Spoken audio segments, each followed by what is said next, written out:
And welcome back to Meeting of the Minds. Today I'm here with the great Jim Scherr, a man who I've watched you, your brother Bill. I've watched wrestling videos since I was a kid. Unfading glory, a tremendous amount of respect for you guys. So Jim, thank you for joining us. You're quite welcome. I really appreciate being here. I love your mindset work with you and your brother do. It's an often overlooked part of the wrestling equation and the life skills equation. Absolutely. Absolutely. And we're trying to follow in your footsteps. We started in wrestling and then we branched out to other sports. Lacrosse, we spoke at the National Coaches Convention the last 2 years. Talk about that transition from wrestling to lacrosse and how they're very similar from the mindset perspective, the discipline and everything.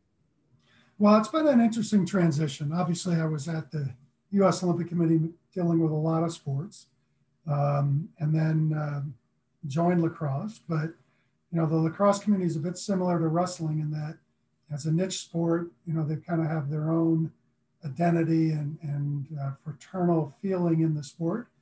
And a lot of the pockets, particularly on the East Coast where lacrosse is very strong, are pockets where wrestling is very strong, and a lot of crossover between the people. And of course, that face-off in lacrosse requires a lot of wrestling skill as well. So, but it's a great sport. Lacrosse is very similar to wrestling in terms of, you know, drive and determination and self-reliance that you need to succeed. So it's been a great transition for me. Absolutely. Yeah, like you said, the East Coast. I'm originally from New Jersey. My wife's from Long Island. So Long Island, very strong lacrosse. New Jersey, we work with several teams, Kane University, RPI, and it's just, you see it, it's really big and it's growing. It is growing. It's been, I think for the past 20 years, the fastest growing sport in North America. We're growing around the world. We're up to 68 member countries, and we think we'll be at 76 by the end of the year. So it continues to have enduring values that from the origins of the game to the modern game attract participants. Absolutely. Absolutely. Now let's talk a little bit about mindset, your mindset as a competitor, and then also how the Nets transitioned to coaching, to management. Kind of a big question. Well, that's a huge question, but I think, you know, coaching is very similar to business leadership. Much of the same skill set that makes a successful coach would make a successful business leader if you add in, you know, finance and some of the other requisites in terms of finance and organizational dynamics and behavior. But a good leader is a good leader. And talking about, you know, on one hand, you have successful traits of an individual, and then traits of successful leaders, and there's a lot of crossover. But just in terms of my leadership style and what I believe are successful leadership traits, which worked for me when I was coaching at Northwestern and coaching at Nebraska, and have worked for me in sport management and the business settings that I found myself in. And I think the first is both as an individual and as a leader, you have to have a vision. You have to have a goal of where you're going. You have to have a vision for yourself or your organization, where you want to take people. And then in a business setting or in a coaching setting, you have to be able to make that vision real. You have to communicate it in such a way that the group you're trying to have follow you understands it and internalizes it. And then the last thing, you know, is hear about a leader trudging up the hill and they look behind him and there's nobody there. You have to get people to follow your vision. And so you have to have a vision. You have to be able to communicate it so that people internalize it, and internalize it so that they follow you. So, I mean, that's the first critical trait. There's a great quote from T.E. Lawrence that I love, which basically says, all men dream equally. Some men dream in the dusty recesses of their mind at night and awake to find that it was all vanity. But other men, the dreamers by day, are dangerous men that they make their dreams possible. And really just, you know, this having a vision is really just being able to daydream and internalize that vision yourself. And in a wrestling sense, one of the things that I had my wrestlers do at Nebraska and Northwestern is self-visualization, whether it was was every morning or 15, 20 minutes a day, get some quiet time and be able to visualize your goals. And that's exceptionally critical in a business sense and in a personal sense. So, being able to visualize, just have that mental picture of where you want to go. And we could spend a ton of time on visualization, but kind of moving on in leadership trait. The second, and this is maybe not on everybody's list, but humility. You've got to be able to lead with humility in that. If you read the Jim Collins Good to Great books, he talks a lot about a level 5 leader. And it's really a person who is a servant leader who puts the interests of the organization ahead of their own ego. And you have to do that in coaching and business. And the leaders who have create the most sustainable companies and sustainable leadership models are the ones that lead with humility. And so I think that's absolutely critical. The third, and Peter Ueberroth, was chairman of the USOC, used to drill this into my head all the time. You've got to create a culture of teamwork. You've got to have the right people on the bus, and then you have to have those people who are on the bus being in the right skill sets and the right culture and the right mix of people. It always doesn't mean the greatest performer in every single facet of the organization, but it's those people who can work together as a team and mold their personalities together, creating that culture. But it's everybody understanding their role, everybody working together to achieve that common goal, and everybody respecting the role of the other people, which creates real teamwork. A couple other things, and this is one that was drilled into me at Northwestern, which is decisiveness. You're never going to have all of the available information to make a decision. You'll never have perfect information. Especially if you're in a crisis management, crisis mode, or you need to get something done quickly, can't vacillate. You just have to make a decision. Right or wrong, you've got to make a decision. And sometimes a wrong decision made timely is better than a right or no decision made in the timeless, when the time was already elapsed when you needed to make a decision.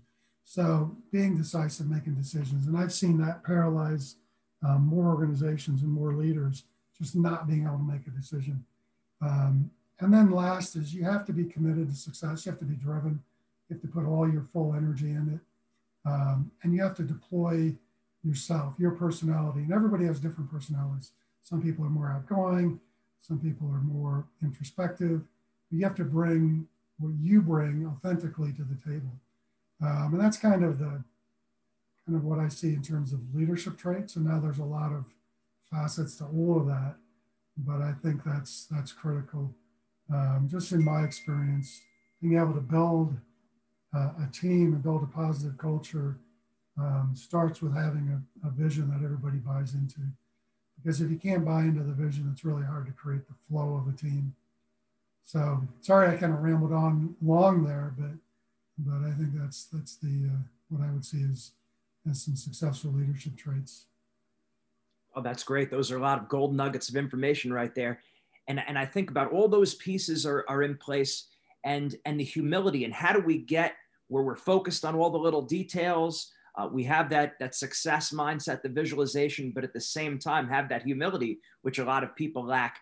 And then I just keep going back in my head thinking about Unfading Glory. Was it you or your brother that was in that, and talking about faith and the broad perspective? So having that strong perspective, being clear on your why, your purpose, and then things fall into place. So we're able to have those high goals and high confidence, and at the same time being humble. A lot of people don't balance that well.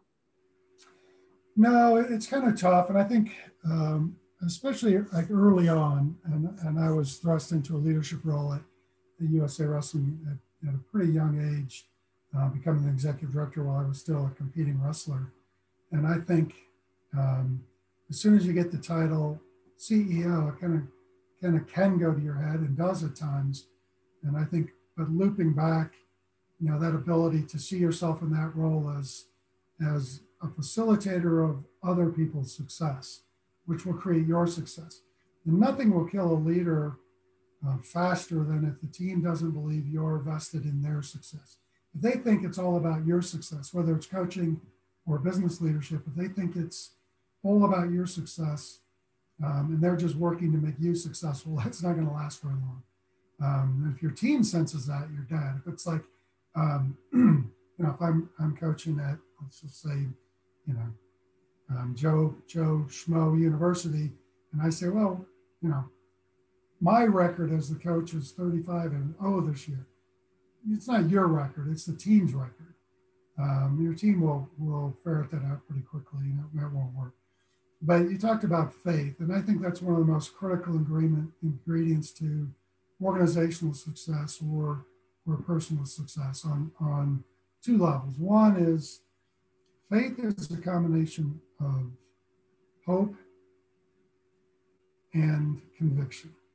And hope, the definition of hope I like, is that it's the belief that tomorrow will be better than today. It's a belief that in the future, something is going to be better. And the second element of faith is the conviction of things unseen. As the Apostle Paul said, faith is a conviction of unseen things. So you might not be able to see it or feel it today, but if you believe that tomorrow it's going to get better and that you can get there, and you have a conviction, you have that faith that you will get there, that's incredibly powerful in terms of maintaining your drive and your commitment to your goals. Because without that hope, you're going to lose the ability to persevere. And so I think that's absolutely critical. And then the other element is having faith in something bigger than yourself, whether it's your Christian faith, faith in God. It's really important in those. There's a lot of moments when we need strength that comes from outside ourselves, and so that's absolutely critical in terms of my personal success, and I think to everybody's to have that belief and faith, and to be able to draw on some power outside of yourself. Absolutely. And I guess kind of related to that, talk about during this COVID period of time, how people should keep their mindset, their emotions in check, in line, and still moving towards our goals, seeing opportunity during adversity, things like that. Well, I mean, the global pandemic, in particularly the sports business and any business, and certain business sectors have been hurt more significantly than others. It's really hard to deal with that level of uncertainty because you don't know how long this will last. And I think when everybody went into it in late March and April, we kind of thought, well, this will be done by the summer. The weather's going to heat up. We're going to deal with this for 3 or 4 months and kind of tough it out. Now it looks like it's going to be with us well into next summer and maybe longer. And we don't know the vaccine delivery, effectiveness, and all of that. So it gets really difficult to kind of have that faith and see to the other side of it. But I think, and this is in the Jim Collins book as well, Good to Great, and it's a study of POWs in the Vietnam War. Those who survived and adapted best were those who confronted the brutal realities of what faced them. They were going to be there for a long time. They were going to endure torture. They were going to endure hardship. But if they realized that, steeled their minds and prepared themselves for it, they would survive and got to the other end. The people who didn't survive were the people who were just these incredible optimists who didn't recognize their reality they were in. They just said, I'll be out of here by May. Well, May came around, hope started to get dashed. Well, I'll be out of here by July. July came around, hopes were further dashed, and they lost hope. So again, it's kind of the same thing. Understand the realities. This may last a very long time. But then second, adapt. You've got to be able to, just like a wrestler in the middle of a match, your favorite techniques aren't working. If you keep trying those the whole match, you're not going to succeed. You've got to be able to adapt and recognize, I've got to go to something else. So companies that were able to do, figure out how to construct like a restaurant, an outdoor patio, and figure out to be able to different mechanism to deliver food that was safe and met the consumer's needs, were able to adapt. We at World Lacrosse did a lot of our programming virtually this year and really tried to move in that direction and focus on those as a strength. So I really think, same thing. understand the reality of your situation, be able to adapt, maintain faith, and again, be innovative and figure out how to succeed regardless of the cards that are in front of you. Absolutely. That's great stuff. And you make a great point there that being a positive thinker doesn't mean, a lot of people have misconceptions about that. Like it's only seeing positive and I don't focus on any negative. That's not what being a positive thinker is. You recognize the challenges that are in front of you. You respect those challenges. You plan how to handle that and you're willing to adapt.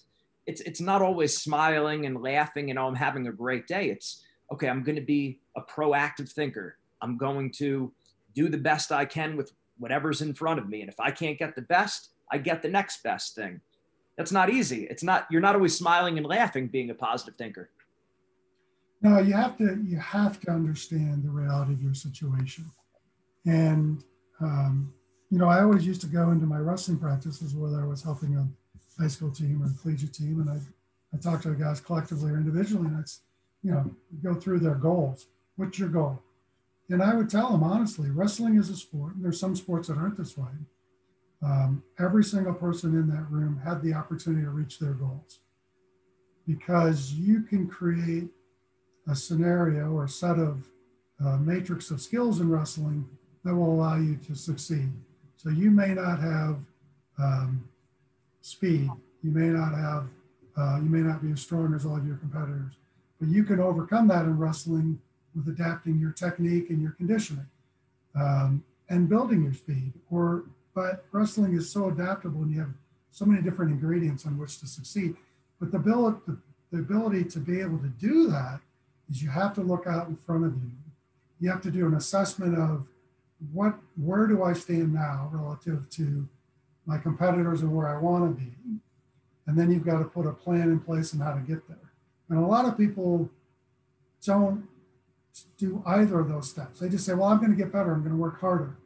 Well, working harder is great. Sometimes it works, but working harder is not enough. You have to work smarter. And just as you outlined, you've got to take a look at that horizon out in front of you, evaluate where you are, realistically look at the horizon in front of you. And it's pretty interesting. And one of the reasons I loved wrestling so much is you could go from point A to point B, your goals, if you wanted to, and if you worked hard enough and smart enough. Because wrestling, I love the Tim Vanny poster with Tim Vanny and Bruce Baumgartner. Anybody can wrestle, but highlighting the physical differences between those two. But I think I like it. Anybody can succeed in wrestling because, all of your different quadrants, your mental preparation, your spiritual preparation, and then on the mat, the speed, strength and conditioning, and technique are so variable that wrestling, you can make huge progress. Awesome. Great stuff. Thank you. Last question for you. How do we send people to World Lacrosse? Website, social media? How do we kick them your way? We'll put them in the show notes below. We obviously have worldlacrosse.sport. You can find us on the web. We do have a Facebook page, Twitter, Instagram. So you can search that all under World Lacrosse. So it's been unique in terms of we've really used this time period to build our social media following. But we have a long ways to go compared to some sports. I think I was looking at some online rankings today. Cricket is the most popular sport in the world in terms of, I think they have something like 15 million followers across their social media channels, which is pretty amazing. So we have a long ways to go. We're still in the thousands, but we're getting there. We look forward to helping you as much as we can on our end with building up lacrosse.